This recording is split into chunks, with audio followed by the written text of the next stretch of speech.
Hello, this is part 2 of class 27, following up with customers. The question is, how do people follow up with customers in Uganda? We don't follow up in Uganda as other countries do. We just meet with them when they come back to the market.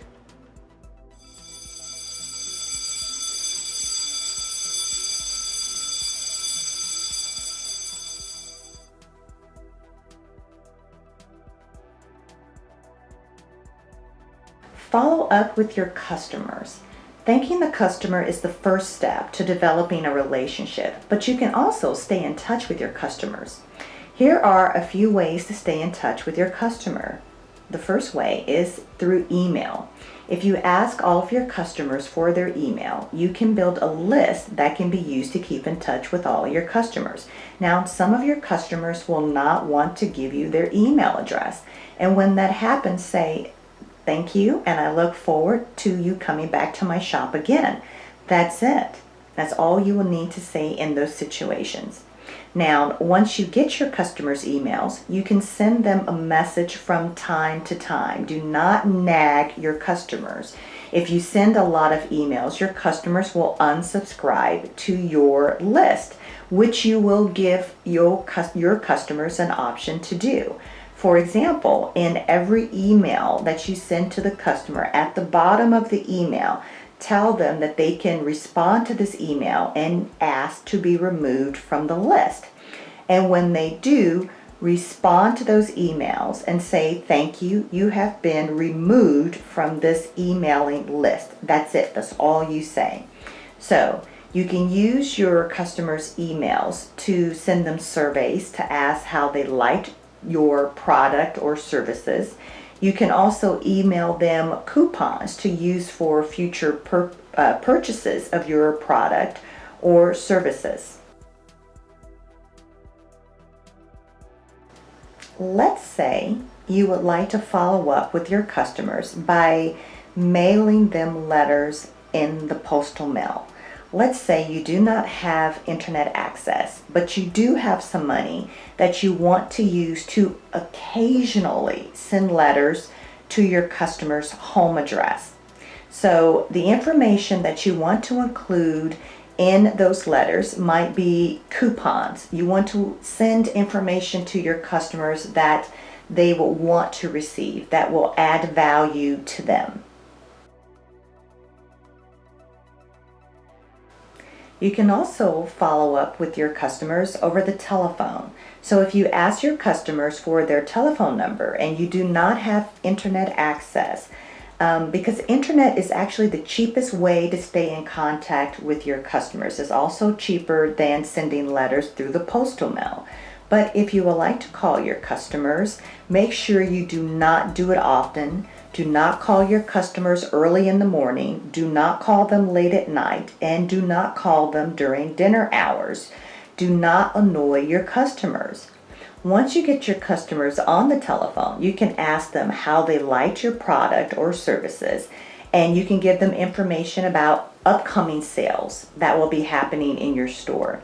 Another option, other than sending a coupon, because you're going to be talking to them over the telephone, is to tell them the dates in which you're going to be offering discounts. So you can tell them the days that you're going to have 20% off sales or 30% off sales, or even buy one get one free sales. So that will be information that your customers may want to hear from you.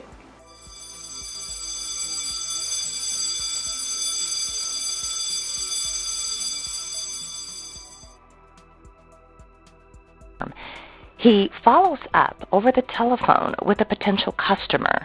There are several things that he does right and he does wrong in this clip. Hello? Hi, Harry. Seth Davis over at JT Marlin. How you doing this morning? Fine, thanks. You got a call from an associate broker of mine last month, and I just wanted to know if you enjoyed the information we sent you. What information? Yeah, well, if you get as much mail as I do, you probably brushed it aside, but more importantly, you made a commitment to get back to you. Listen, I'm presenting you with an investment opportunity that I think you're going to find very interesting. Yeah, I'm not really in the market for that right now. Tell me, Harry, are you married or are you happy? Actually, I've been married for 10 years. Oh, yeah, that's great. That's great. Yeah, 6 years for me. So, listen, are you playing the market at all? Well, I don't know about playing. I do own some blue chips. They were actually wedding gifts from our friends in New York. Well, listen, Harry, we have an explosive situation going on right now. Pharmaceutical company Ferrotech has a drug called Paratin in the 3rd stage of FDA approval.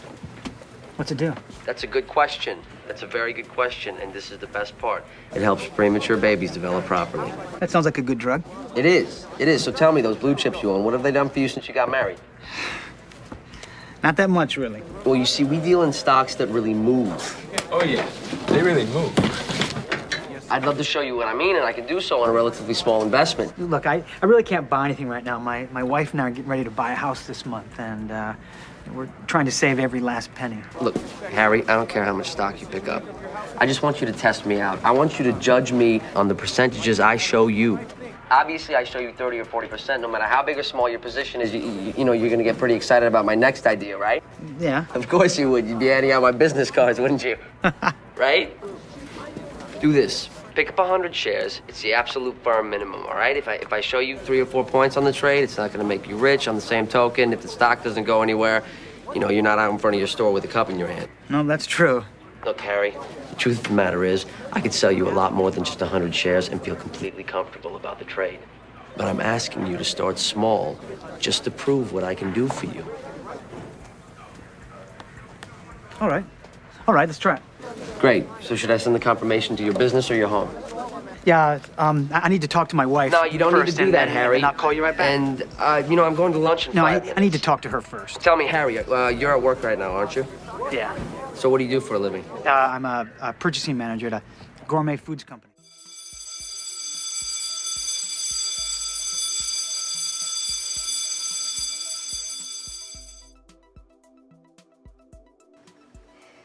YIE Club Teenies! I hope you learned a lot from the lesson that I just taught you in this class. And I'm Professor G. So if you have any questions about the information, just email me. If you want to know about the forum on our website where you can come, join, ask your questions, meet people, do things, email me. And what else? Oh, do the homework assignment that I included in the lesson. You gotta do it. It's gonna help you. You gotta do it. So like, subscribe, because cool people like and subscribe to us. And I will see you in the next video. This is Professor G. Gotta go. Goodbye.